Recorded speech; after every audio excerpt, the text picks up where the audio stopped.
Hey guys, Nick Showman here from Showtime Strength and Performance. What we're going to talk about today, 5 biggest sumo deadlift mistakes we see. We see these at the competitions. We take our lifters to the competitions we have here and with our own lifters. All right, so the first one is we see people getting too close to the bar.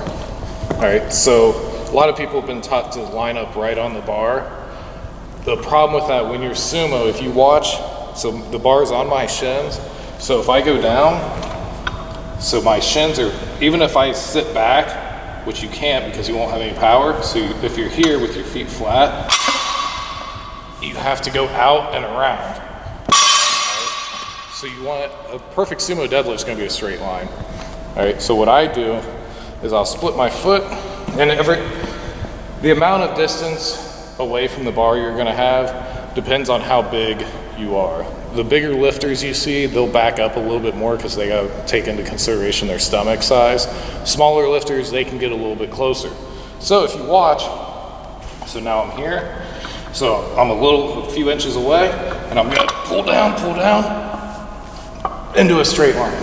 So again, right, so get my feet set, and they're in the same place on both sides. Big stomach, sit down, spread your knees, tension. Pull yourself into the bar, boom. All right, and that's the positioning you want to be in. All right, and again, smaller lifters can get away being a little closer to the bar. Bigger lifters back up a little bit. It's something that will take time and you have to play with to figure out the perfect spot for you. All right, another thing we see is we see too many lifters going too wide. There is a point of going too wide and you lose hip power. So for me, I'm about 6'2". This is my sumo position, right here. It's not super wide, but it's where I'm comfortable. It's probably similar to my squat stance. All right, when you get out here,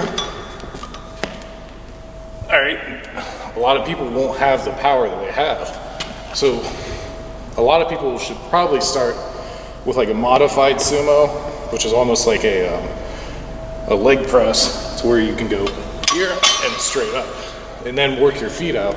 Now at Westside we did do some ultra wide deadlifts for accessories, and that will help build your hips up, but again, move your stance in to actually be strong. Use it as an accessory, sets of 5, 6, whatever, but move them in and gain your power back.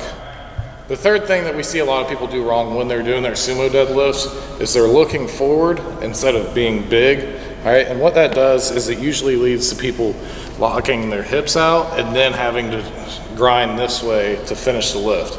All right, so what you'll see a lot of times, people get set up big and they're looking forward here, and then they go here and then come back.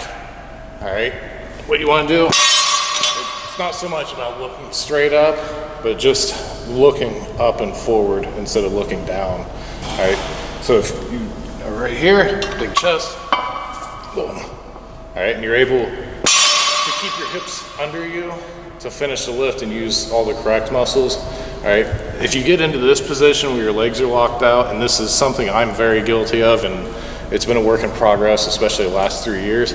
So if you go like this and then like this, you need more hamstrings, more low back. All right, the next thing we see a lot of, and it's a bigger issue with sumo, is rushing their setup. All right, because when you rush your setup as a sumo deadlifter, sumo is a lot more technical than conventional deadlift. All right, so if you rush, there's a good chance you're gonna go like this. There's a good chance your arms are gonna be bent when you initially pull. There's a good chance that you're not gonna get your hips low enough, so if you just reach down, and then you're gonna end up stiff legging it. All right, our 198 Matt, he's a really good example. He always pulls much better when he slows down his setup, because he's able to almost get vertically completely behind the bar. So what I like to do, big, all right, sit back like you're squatting, push the knees out, grab, tension, tension. All right, and you can see the plates are breaking off the ground just with me getting tension. I'm arching, boom. All right, and as soon as the plates break the ground, accelerate, take off, finish the lift. All right, the fifth thing, and this is a huge one, and I actually caught myself doing it about 6 months ago. I didn't even realize I was doing this. Fixed it that day, pulling up, and ended up hitting a 20-pound deadlift PR the following meet. All right. When you're going sumo, you have to flare your knees out and pull back. If you don't flare out and pull back, what you end up doing is just here, see how my knees are in, and you go like this, and then it's taking your hips out of it. All right, that's not a very strong position. Whereas if you're dug in the floor, I'm trying to spread this deadlift platform apart. I'm big right here. I'm sitting back, my knees are out, big. All right, big. The whole time, flare your knees out as hard as you can. It's going to use more of your glutes and shorten the distance you have to travel. If you guys have any questions, leave them in the comment box below, or you can email me, nick@showtimestrength.com.